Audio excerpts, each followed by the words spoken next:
जय गुरुदेव। मर्यादा का पालन। हम ऐसा जीवन कैसे जिए कि सब कुछ भजन बंदगी ही बन जाए। सीधी सी बात है कि सत्संगी का संत मत पे चलने वाले नए जिज्ञासु का जीवन हुक्म मानने से शुरू होता है।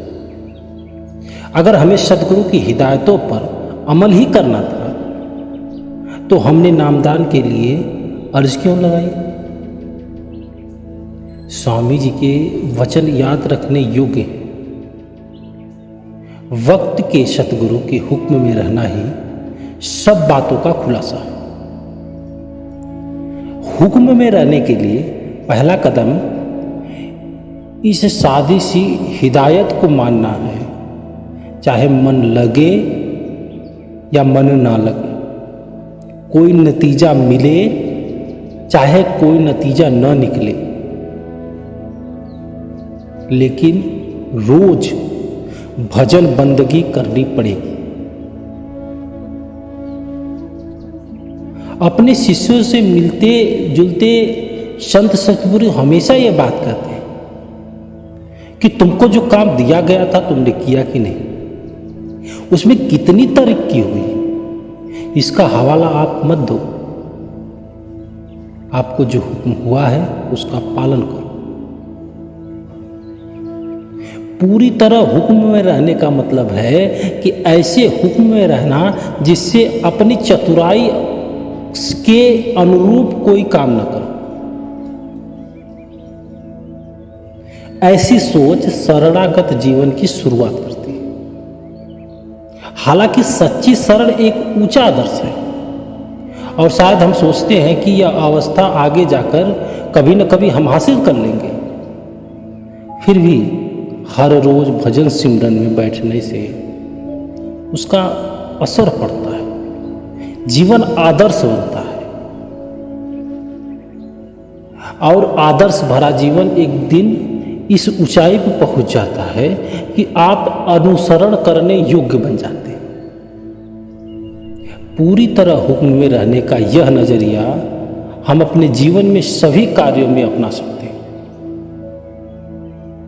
इससे हमारा जीवन शांत और खुशहाल हो जाएगा, जीवन में तनाव नहीं रहेगा। संत सद्गुरु हमें सलाह देते हैं कि अपने सतगुरु के वचनों को अपने जीवन में वसूल बना लेना चाहिए। फिर उनके वचन और उनका मार्गदर्शन एक ऐसी नींव बन सकती है जिसे हम बेफिक्र जिंदगी जी सकते हैं।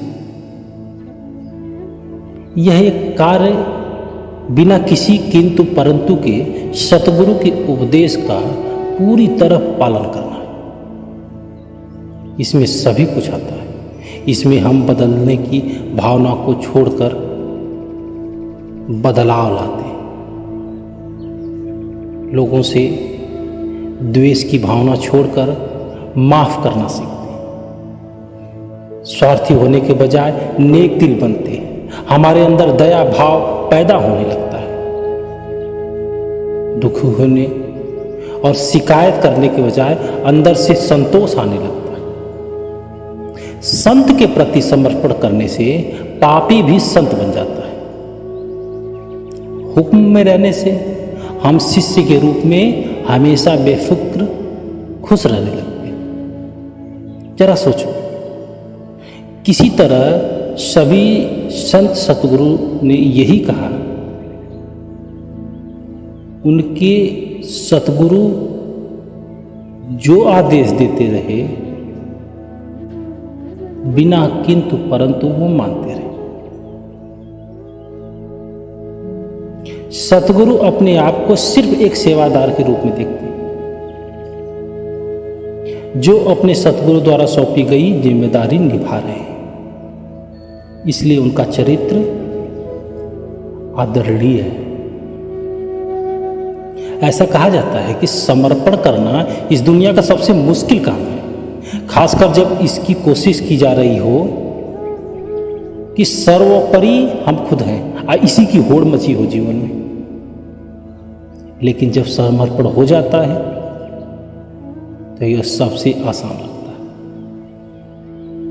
समर्पण ऐसी अवस्था है जब मन में कोई सवाल नहीं उठता और इसे पूर्ण विश्वास हो जाता है। लेकिन यह बात याद रखनी जरूरी है कि सतगुरु समर्पण की मांग नहीं करते, समर्पण अपनी इच्छा से किया जाता है। जय गुरुदेव।